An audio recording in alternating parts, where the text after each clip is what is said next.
Assalamualaikum warahmatullahi wabarakatuh. Apa kabar anak-anak yang soleh dan solehah?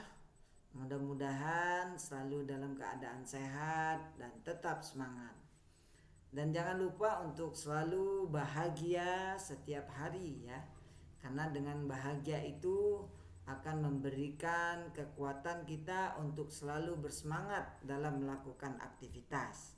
Baik anak-anak yang soleh dan soleha, hari ini kita akan belajar tema 7 tentang perkembangan teknologi. Subtema 3 perkembangan teknologi komunikasi, muatan pelajaran PPKN.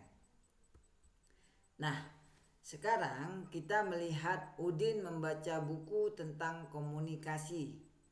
Nah, selesai membaca, Udin menceritakan isi buku itu kepada Edo dan Benny. Nah, setelah bercerita, mereka berdiskusi tentang isi buku. Nah, diskusi ini merupakan salah satu bentuk komunikasi ya. Kemudian Benny memberikan pendapat dengan santun tentang alat komunikasi yang sederhana yang masih dipakai dengan saat ini.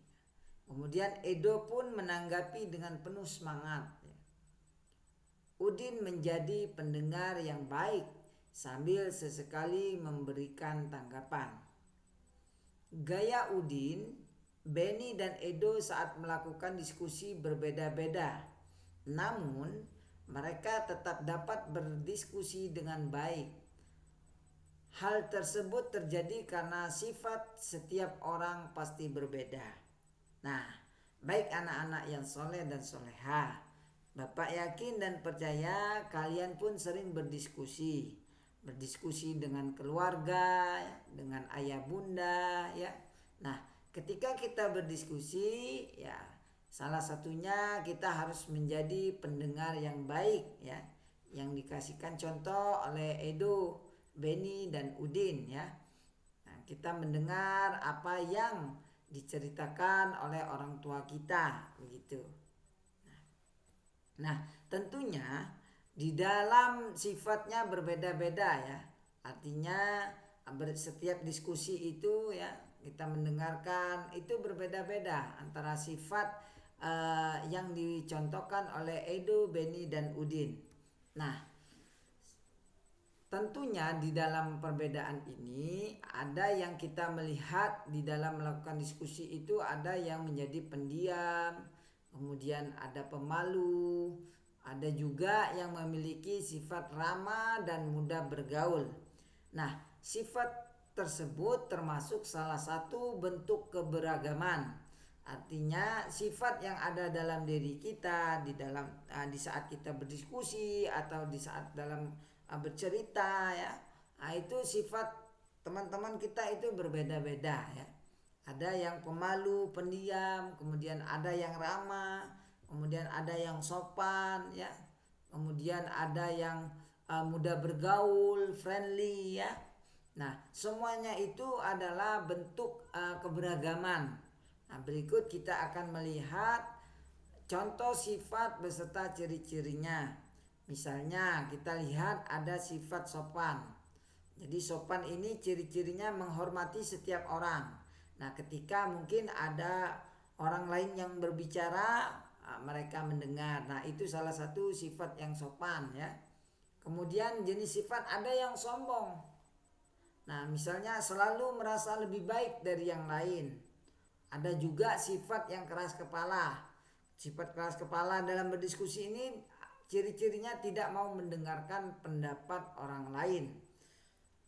Selain itu ada juga yang rendah hati. Ya, rendah hati ini adalah selalu menghargai orang lain ya. Dan ada juga yang mempunyai sifat humoris. Artinya senang membuat suasana riang dan penuh tawa. Nah, itu contoh dari sifat ya. Sifat dan ciri-ciri dari sifat itu sendiri. Nah, selain sifat ini ya, sifat di atas yang Bapak sampaikan ini, masih banyak lagi sifat-sifat yang lainnya. Nah, tugas ananda sekalian ya, anak-anak yang soleha, sekarang tugasnya adalah menemukan aneka sifat yang ada di dalam keluarga kita ya. Jadi silakan kalian tulis ya sifat yang ada di dalam keluarga, baik ibu, kemudian ayah, kemudian adik, kakak, ya, abang, ya, silakan kalian tulis. Nah, boleh kalian melihat di halaman 131 itu di buku cetak ya. Nah, sekarang kita akan melihat kemampuan dan keterampilan setiap orang itu berbeda-beda ya. Jadi setiap kemampuan dan keterampilan artinya keahlian seorang itu berbeda-beda. Namun perbedaan itu tidak menghalangi kita untuk bekerja sama ya. Dengan adanya perbedaan kita tetap dapat saling membantu ya. Selain itu kita dapat saling melengkapi. Nah, hal tersebut dinamakan kolaborasi ya. Nah, menurut kamus BBI ya, kolaborasi itu artinya perbuatan bekerja sama. Artinya kolaborasi ini perbuatan kita untuk bekerja sama. Nah, itulah kolaborasi ya. Kenapa disebut dengan kolaborasi perbuatan yang kerjasama ini? Karena setiap orang itu berbeda ya kemampuan dan keterampilannya. Nah, dengan perbedaan itu ya kita bisa berkolaborasi. Nah, itulah kolaborasi. Artinya bekerja sama, perbuatan kerjasama ya.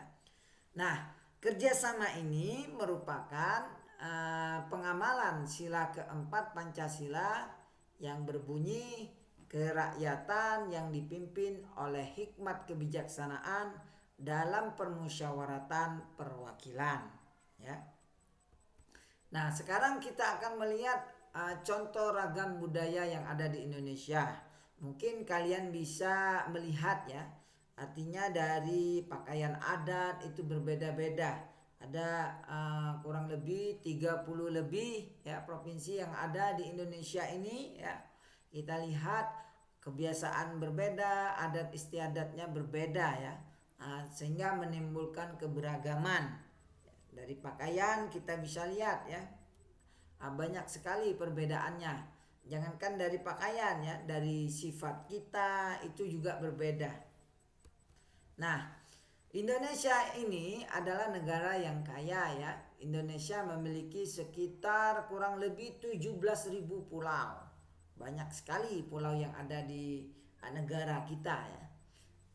Yang mana terdiri berbagai suku bangsa yang memiliki adat dan kebiasaan berbeda-beda ya. Nah, perbedaan ini ya disatukan oleh yang namanya kita memiliki dasar negara. Dasar negara yaitu Pancasila. Nah, sila ketiga Pancasila menjadi landasan agar supaya kita selalu hidup rukun ya.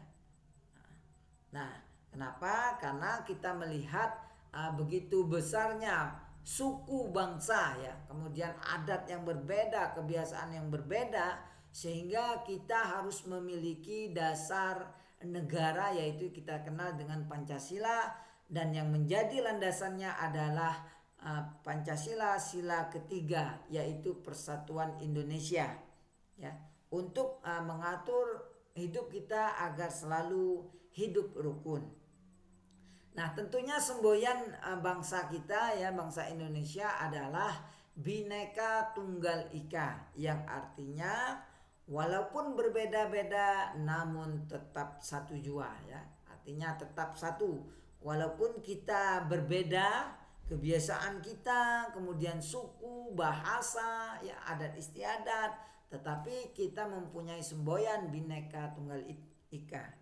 Itu berbeda-beda namun tetap satu. Nah, semboyan ini kita temukan pada lambang negara Indonesia ya, yaitu burung Garuda. Mungkin anak-anak yang soleh dan soleha ya pernah melihat gambar burung Garuda.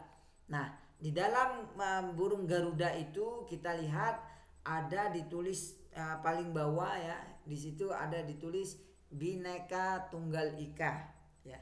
Nah, kemudian di dalam dadanya itu ada 5 dasar ya, yaitu Pancasila dari sila pertama, kedua, 3, 4 sampai 5 ya. Nah, Indonesia memiliki bermacam budaya yang berbeda, namun semua saling menghargai ya. Walaupun kita memiliki perbedaan dalam kebiasaan sehari-hari ya. Mungkin setiap hari ya kita mempunyai kebiasaan yang berbeda-beda, dan tentunya dengan perbedaan ini terkadang ya menimbulkan pertengkaran. Nah, pertengkaran ini dapat kita hindari jika kita mau saling memahami ya. Nah, hal tersebut merupakan pengamalan sila ketiga dari Pancasila, yaitu Persatuan Indonesia. Baik anak-anak yang soleh dan soleha, pembelajaran kita hari ini cukup sampai di sini. Mudah-mudahan bermanfaat untuk kita ya. Dan Bapak akhiri, wassalamualaikum warahmatullahi wabarakatuh.